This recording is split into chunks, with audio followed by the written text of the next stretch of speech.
Welcome to the Sabrena Realty Hour, brought to you by Sabrena and Mark with Sabrena Realty Associates, where we talk all things real estate and community. Good morning, Mark. Morning, Sabrena. Morning, Chattanooga. Thank you all for listening today. We are very, very excited about our show today. We are so honored to have here in the studio with us today, Randy Fairbanks. Now, I know everybody knows Randy Fairbanks. That's just a household name by now. Randy Fairbanks, he is the county commissioner for District 1, which is the Saudi Daisy area. And he's with us here today. He is also a CPA. He owns his own firm there on Hickson Pike. Is that on Hickson Pike, Randy? It is. I'm up on Hickson Pike. And so we're going to talk about some things related to tax returns, and then we'll get into some politics. What I was hoping you could do today, Randy, is maybe share with our listeners, you know, it is tax season time. And I'm not seeing much of you nowadays because I know you're covered up to about April the 15th, aren't you? Yeah, it's pretty busy right now. It's pretty busy. Somebody told me the other day this time of year is my non-flip-flop time of year. This is when I have regular shoes on this time. But yes, the load has done started, and we're pretty busy up at the CPA office. I noticed when you came in this morning, it looks like you're slimming down a little bit too. So I know you're working hard. I could tell it looks like you're getting all slim and ready for those flip-flops. You know, I was hoping today you could kind of share with anyone listening that maybe owns a home, maybe give them some tips or some information, letting them know what they can claim when they filed their taxes this year. There may be some items that you can share with them that they can claim that they may not be aware of. Well, of course, the two main things that homeowners claim on their tax return, and it's on the Schedule A, is, of course, their home interest, the amount that they pay for their mortgage interest. And then they count their sales tax that they pay on their home. Those are the two major things. And those are the two main drivers. In most of the returns I see, those are the two main drivers that causes people to itemize. Right. And, and there's a few other little things that you can count there that, you know, if you have if you've closed a mortgage and you pay points on there, they count that as interest paid too. So you count those, you can count those on your income tax. Now, you talking about closing costs? So if someone's bought a home, and let's say that they bought a home for $100,000 and they paid 3% closing costs, $3,000, are you saying they can claim that as well? Well, not necessarily totally all the closing costs. It's the amount on there that they indicate is points, which is really points is a same way of paying interest, some interest up front. Right. And so that's why that's deductible. So if they were getting a mortgage with a 4.5% interest rate and they bought that mortgage rate down to 3.5%, they would be able to count that amount that they used to buy down that interest rate. Yes, that's the same as prepaid interest is the way they look at it. So that's what they would be able to count the points. Well, you know, that's great incentive for buying a home is being able to count that mortgage interest deduction. That's been something that has been a threat to be taken away year after year. I know I've gone and lobbied for the realtors on many occasions to keep that mortgage interest deduction. Are you hearing any talks that may go away anytime in the future? Hadn't heard anything about that, but you make a good point there. The reason we should lobby to keep that is, I mean, buying a home for young people is a main investment. And something, and that's a good incentive for them buying a home is that they can count that on their taxes. Absolutely. And when they buy a home, of course, they're building equity, and that's a great investment. That's something when they sell later, they can make money and use it towards something else. You know, it amazes me, Randy, how that this younger generation seems to want to rent versus own a home. And, you know, the rental rates are at a 15-year high. I mean, what you get to rent for $900 a month compared to what you can buy in a home, there's just a huge, huge difference. You know, we sat down with my oldest son, he's going on 24. But when he was 21, he came and sat down with us, and he wanted to rent an apartment. He had this big idea that he and his buddies were going to rent this apartment, and they were going to go in together. And so we sat down with him. His name's Ryan. We sat down with Ryan, Mark and I did, and we made a budget with him. And we showed him what he could buy in terms of a home versus rent. And that ended up being a no-brainer for him, thank goodness. And he ended up buying a home, and he found a fabulous home that had been renovated. It had new roof, new windows, new heat and air, all new for like $105,000. And his mortgage was virtually $700, whereas he was going to pay $900 a month for just a small, teeny, tiny apartment. So, I think that we should push home ownership and the American dream even more than we do. And having the option of writing off your mortgage interest and that kind of stuff, those are just pluses to owning a home.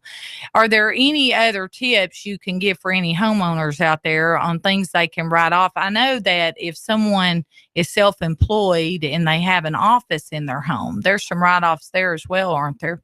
Yes. If they're self-employed and they use a portion of their home to do their work in, then they can count a portion of that off on their taxes. What they normally do is they keep up with the expenses that are directly associated with that room that they're using, and it has to be, the IRS says it has to be a separate dedicated room for their business. Right. And it can't just be a living room that they use all the time that they designate for that. It's supposed to be a specific room that they designate that they use for their office. And what they can do, they can count off direct expenses, the full amount for direct expenses, and then they have what they call indirect expenses, and that's like their utilities and stuff like that. Right. Now that's on a percentage basis. The way that's done is you take the utilities and the insurance and the stuff that's spent on the home, and then you get the percentage of that space that they're using, and then those things they spend during the year on a percentage basis is used as their deduction. And one good thing about that there is there's some things that you can't. You notice when I was talking about the what you can count off on your taxes earlier, I said the taxes and the interest, but I didn't say insurance. Yeah. When the amount you pay on your homeowner's insurance is not deductible for personal tax return. Right. But then when you jump over to this home, in your home, office in your home, the insurance would be. Exactly. But they can count the property taxes as well. So for anyone that escrows, they better keep up with that, what that amount is yearly, to be able to count that off. And hopefully they're getting a statement from their lender that tells them what they can count off each year. And let me tell you one other thing, Sabrina, I forgot to mention it a second ago. There's another little thing that you can count off on your taxes.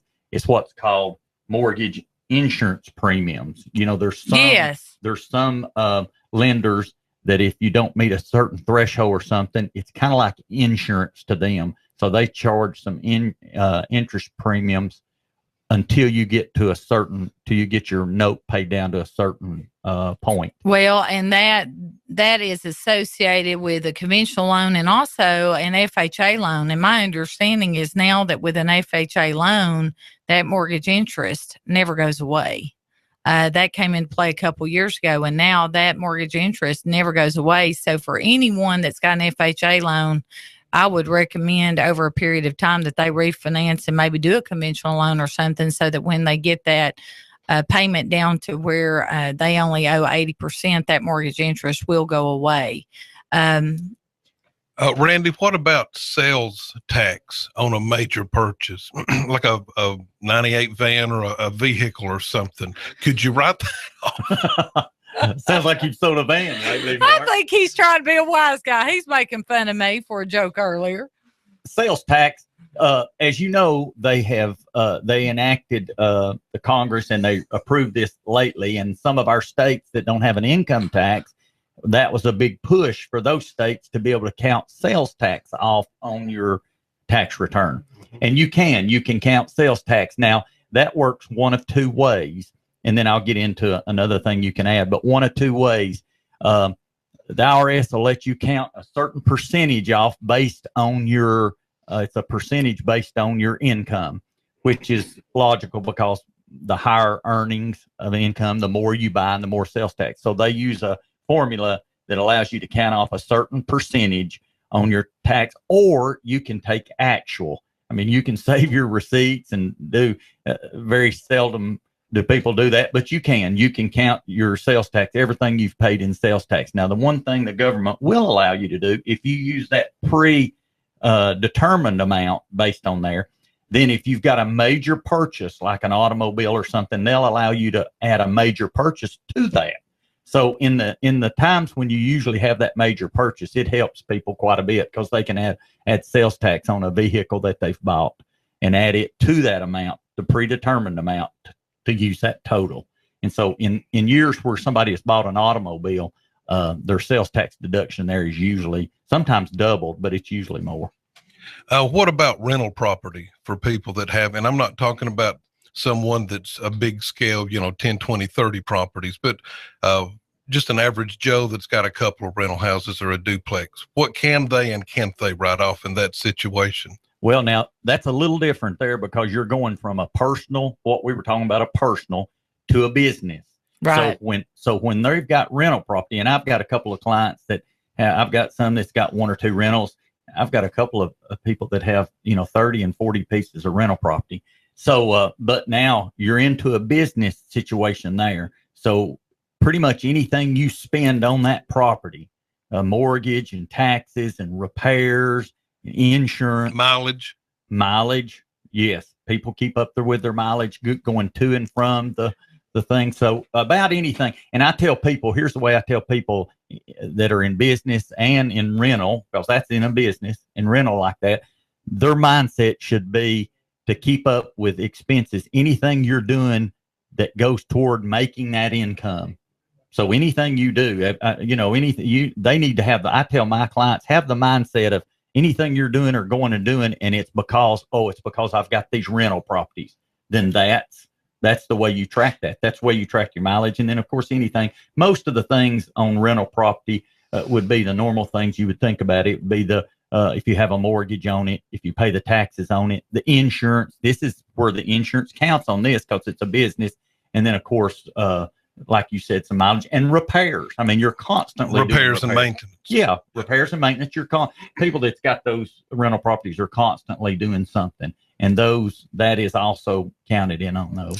Now, Randy, you said that you're going into a business when you get into rental properties. Are most of your clients at that point, do they have their rental property set up in an LLC or some type of business, or are they still in their individual names? What are you finding, and what would be the pros and cons of doing that? It varies. Most of the the clients that I have do not specifically set those up in an LLC. And basically the ones that do, they're just trying to limit some liability there. And, but most of the ones I have don't, right. They don't have a corporation for it or any type of corporation. I mean, they just have a Schedule E on their tax return. That's on their personal tax return as rentals. Even the interesting one, even the guy I was talking about that has, I think he's up to about 32, 33 pieces of rental property now. He does have quite a few. And I mean, it's just on his personal income tax. I mean, he hadn't set up a corporation or anything. So, wow. And let me tell you an interesting one about that, Sabrina. This guy was from out of town. He moved down here from, and of course I won't give his name, but he might be listening now, but yeah, he moved down here from Ohio, and he has those 30 rental properties are in Ohio. They're up there. Wow. And he lives down here, and his wife works down here. And so she got transferred down here. So he continues to operate those properties in Ohio. And I asked him one time, I said, why wouldn't you sell those up there and then come down here and do it? And he said, well, as of right now, the market wise and everything, it's better for me to keep them up there. And I said, well, does that run you ragged going back and forth? And he said, no, I have somebody manage those properties for me in Ohio. They manage them, collect the rent and all that stuff and everything. And I said, okay. And I said, well, the number one question I got to ask you, is it somebody you can trust, that you have good confidence in and trust? And he said, oh, yeah, I trust him. I said, you know him well? He said, oh, I know him well. He said, matter of fact, it's my ex-wife. And she manages those for me up there. And I said, well, okay. You know, some people get along better after the divorce than they did before it, unfortunately. She's not hitting you, Mark, now. She's no, not directing that no. Hey, listen, I wouldn't try to train another one. I'm going to keep the one I got. Let me ask you this, Randy. For someone that may be looking at purchasing a home to flip, what would be some of the tax advantages for someone wanting to do that? Still, the same thing applies as we said a second ago. A flip is just basically a short term, what you would be doing if you're not going to rent the place. Because a lot of people, they'll buy a house to flip, and then toward the end, they'll decide, hey, am I going to go ahead and flip it and sell it and take my profit out, or rent it? So the same thing you do on a flip, you buy the house, and then you have all the expenses you have of fixing it up, all the expenses, and then you turn around and sell it, and that's your profit. It's what you paid for the house plus what you've put in it. That's the basis of the house, and then you turn around and sell it, and that's your profit. So basically the same rules apply there as it applied earlier that I told you. If you're flipping a house, anything you spend on that house to get it ready to sell, those are expenses. Now, do you have many clients that are flipping a house, doing a 1031 exchange? And do you want to touch on that briefly without getting in the weeds too much? Because I want to leave some time here to talk politics. No, basically, most of my clients right now, most of my clients are doing the simple flips where they buy the property, fix it up and everything, and turn around and sell it. And that's basically what they're doing. Well, there's some good money in it. And, you know, the banks aren't paying a lot on savings accounts or CDs or anything like that. So people are finding that there's a lot of stability investing in real estate. And, you know, we have one investor, it's funny, like the one you're talking about that invested in Ohio. We have one out of California that's bought like 60 something properties through us, and we just love him. Yeah. I mean, we send him a Christmas gift every year. I would too. and let me add this, Sabrena, another thing, one of the such positives about the flips, of course, the people doing it make a little money. Right. The neighborhoods, we're doing one right now. Great over point. in East Ridge, and while the fella is over there working on it, the neighbors are just ecstatic because this house was run down and it was an eyesore. So one of the good benefits of people even having investment income or doing flips or something, it upgrades these neighborhoods where there's houses that are just, they ruin the neighborhood's looks. It's certainly, and that is a great point, magnificent point, because that's exactly what happens. So it only helps the neighborhood. It certainly doesn't hurt, and people should be thanking them and bringing them an apple pie over, shouldn't they, when they are renovating a home? Well, something I'm curious of, Randy, and you and I were newly elected, and we were just sworn in about, I guess it's been about 1.5 years now, hasn't it? Yeah. And I've never asked you this question, and I'm going to ask you on the air today. I'm just kind of curious, what interested you in running for county commission?